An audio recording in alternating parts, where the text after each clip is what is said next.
Okay, so this is one of the breadcrumb videos, as I like to call them, for um, getting content from Cinema 4D, like a little environment, over to GLTF in a reasonable fashion. Real quickly though, these are the settings I do for creating the spherical cameras that these guys keep asking for, and it is a spherical camera, equilaterangular, or whatever, lat long, and this is the um, resolution, and then gets sent over to a site to get turned into the six-sided square situation. Okay, so what we're doing here is we actually are just making a two files basically. I just keep these two things separate because it just makes more sense. Is that you develop in a file that is textured and set up using Arnold only. Okay, so this is, geez, take your time. Okay, whatever. So this is my baking file. Okay, then over here my final file is this guy here. Okay, so this is just normal cinema with real time. I guess you'd call them uh, real time materials that then get exported out. Okay, so basically this would allow you to set things up, render things out, and show people what it's going to look like within reason, but also bake from here without redoing your materials again. And the reason is because there is a nice utility called bake texture. Okay, so the great thing about it is it's queuable. So I could literally throw every object in here, let it go overnight, and it would render baked texture files for everything that I set up here. Okay. Another great thing about it is that it also is smart enough to know here, like for this pizza box. Okay. There's actually two sets of UV textures, right? So there's the default that basically just actually maps it on there. Okay. But then there's a second that is the target. So that's what I got here. Let's see here. What's the name? There. UV flat. Oh, that's interesting. Wait, that's pizza box. Sorry, decal. So I'm calling it decal, like a decal sheet. So the default is just UVW. Then the baked sheet where they're all flattened out on the same thing is called decal. So it actually picks up on this, and actually do shadows and GI, blue reflection, and even specular highlights. Okay.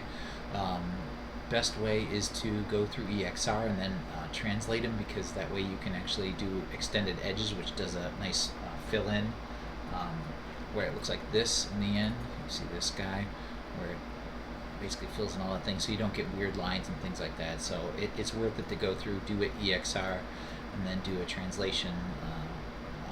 Do a translation.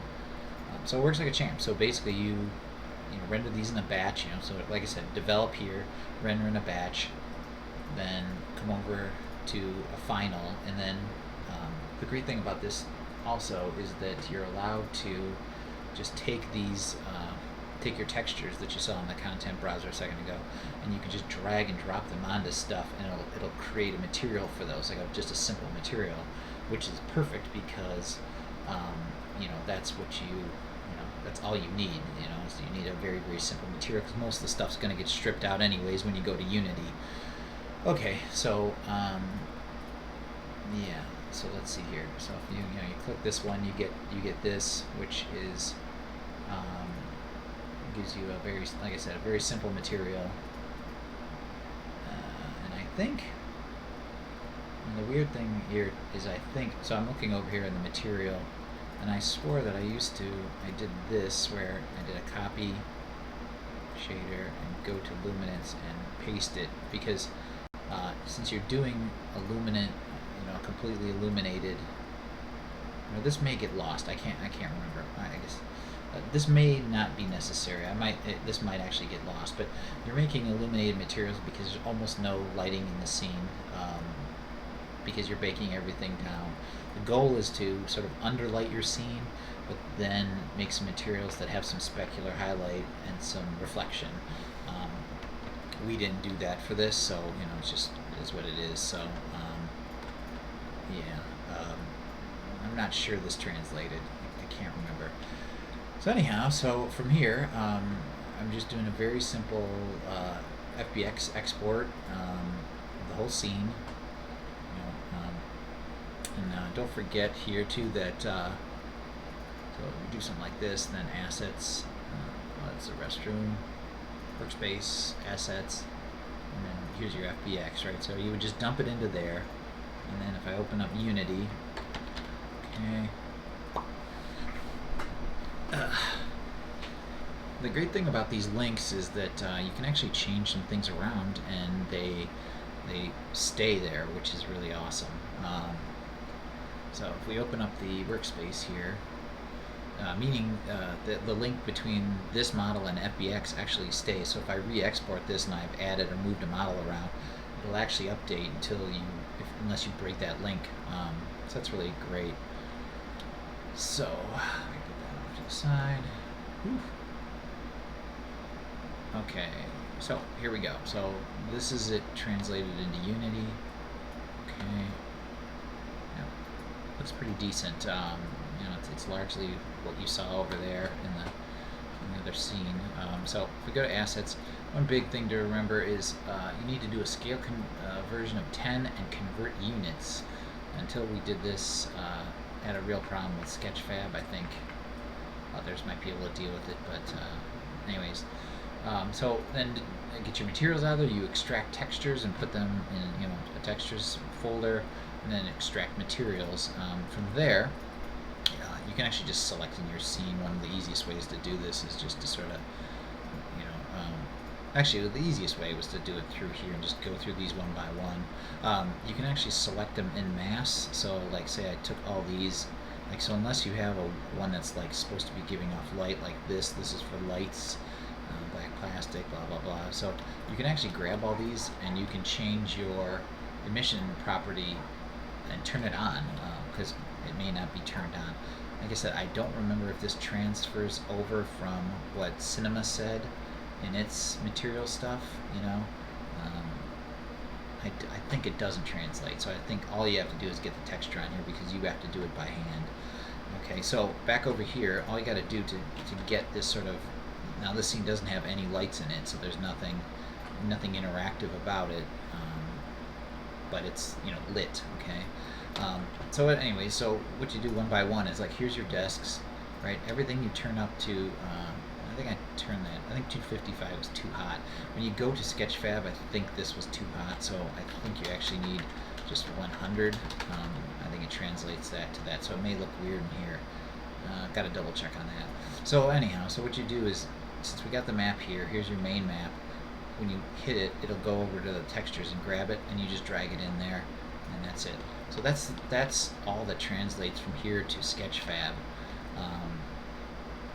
And once it goes over to Sketchfab, you can mess with the materials again, and I don't know what gets lost, in there, but probably something. So yeah, so like I said, the easiest way is just to go through these materials, once again, like this one,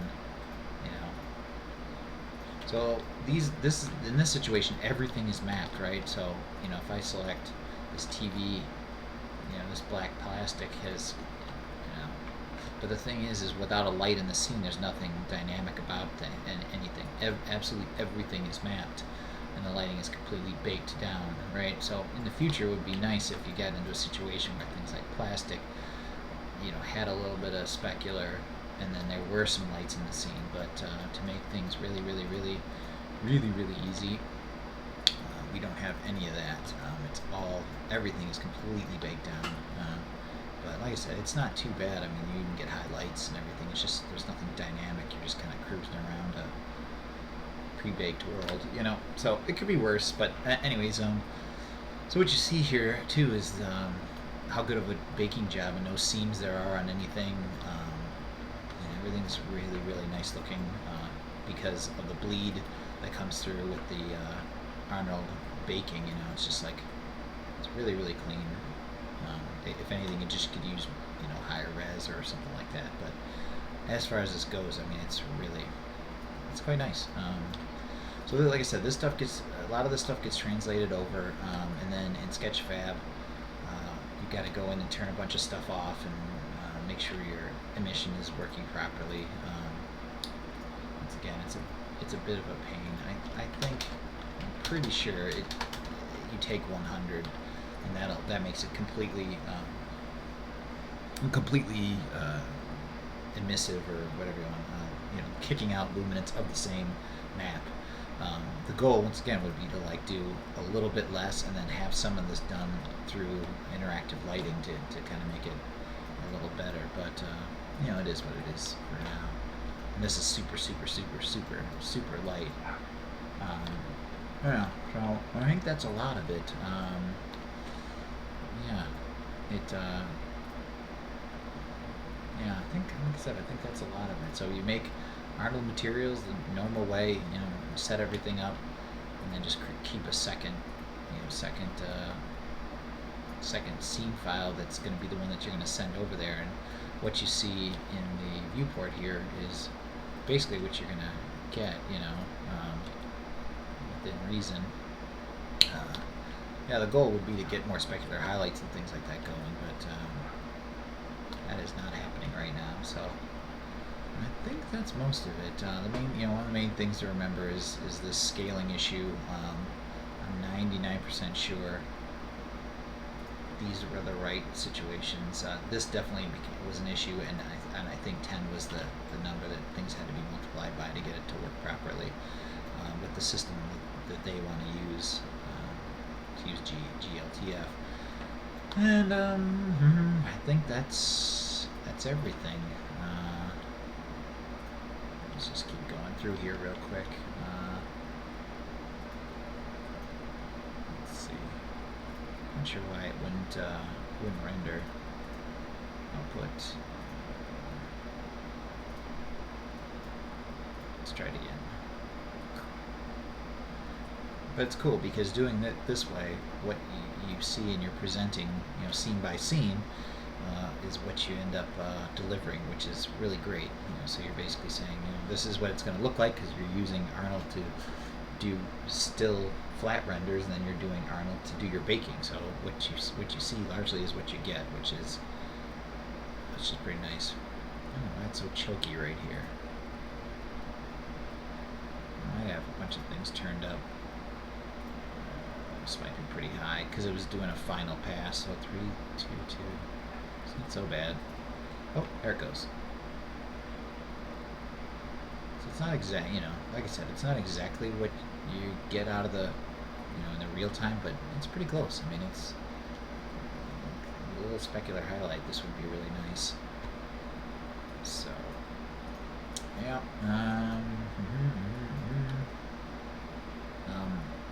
Kicked out a few things to the RizZone UV editor, but not much. Usually the internal stuff worked pretty good. Let's see, let me just switch that over. So we take all of our chairs. So yeah, I mean, I've been just doing a lot of like, you know, optimal cubic here, you know, and then doing a realign, just trying to sort of get things. I don't think I was doing relaxation because you can't do that if you're trying to keep a pattern on something, so I turn that off. And then this is essentially your packing situation. Then they can be moved by hand. Generally, I was just rotating things to get them into place, but this is everything for all the chair backs, and you know, works like a champ. So, like I said, the key is to keep, you know, for the pizza, like here's the pizza by default, which puts this no, whatever, this pizza art map on there. Obviously, like, you know, this was the top, this was the side, this is some BS, this is the cardboard, and then that is just named just the UVWs as you know, that's how it's going to render it, but then it's going to render it to decal, which gives you, I don't know, that's like the top or something, and you know, all that stuff. So that's what bakes it down, and you know, so this is your your main UVs, and then this is your target.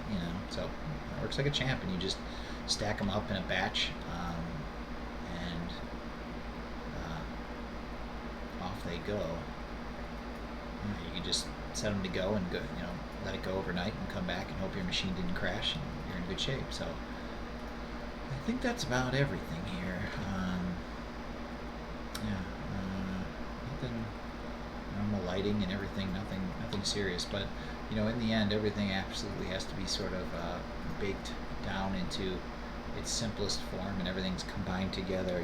So everything, every step where you sort of break, like by default, or not by default, but at the start, to make all the lights, I'm using a nice, I'm using a nice, we'll graph the cloner, right? Well, once you get that set, you got to break that and merge all those guys together. So at the end, you're just literally left with mesh, UV, a foam, and then your material. Just simple. Like this is the just pure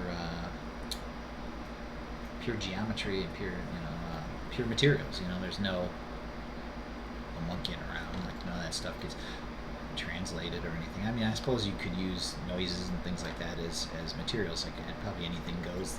If it'll render in Arnold, it'll probably render into the baker, right? But it's hard to say. So let's see here. I guess I don't think there's anything else here in Sketchfab. Oh, you do have to import this. This is the published to Sketchfab doohickey. It's an asset or a package. Sorry. So you gotta import this every time you make a new scene. So you gotta do that. There's some hiccups where if you have a piece of geometry with nothing in it, you're going to have a problem. Like if it's hidden, I don't think you get away with that. So over here in Cinema, if something was, let's see, how did it work? I think one problem is if it didn't. I think things were puking if it didn't have its own, or at least didn't have some kind of material assigned to it. I think that was an issue. I think empty geometry caused it to hang too, and basically if this exporter doesn't immediately export without any issues whatsoever, meaning just go zip, it's not going to, like if it gets hung, it hangs, so you just bail out of it. There's no waiting around. So bomb that out if it doesn't work. So all these are the cameras that they asked for. I do have a naming convention that they want. That looks like this. Sadly, this is a cube in this position. This is the target. It should be obviously named target, but it just kind of rolled forward like that, and they don't want to change it, so it stays the same. But that's where they're targeting their cameras. They're also doing a situation where they have a zero position, or want a zero position, which is fine, so it comes out of the blue, comes out and rests or something, so I think that is mostly it. I said that a minute ago, but I think that's it. I'm not going to go over to Sketchfab because it just essentially you just go into the 3D editor and sadly to say material by material you have to turn off some of the extra features that they put on, and then make sure your luminance, which is just a map, is on fully. Things like, you also have to handle things like two-sided materials, like this needs to be two-sided or it's gonna look weird, all that other stuff. So I think that's it. I think that's it. It works. It's not the most elegant thing, and it doesn't produces decent looking stuff. Produces decent looking things. Let's see. Could be worse.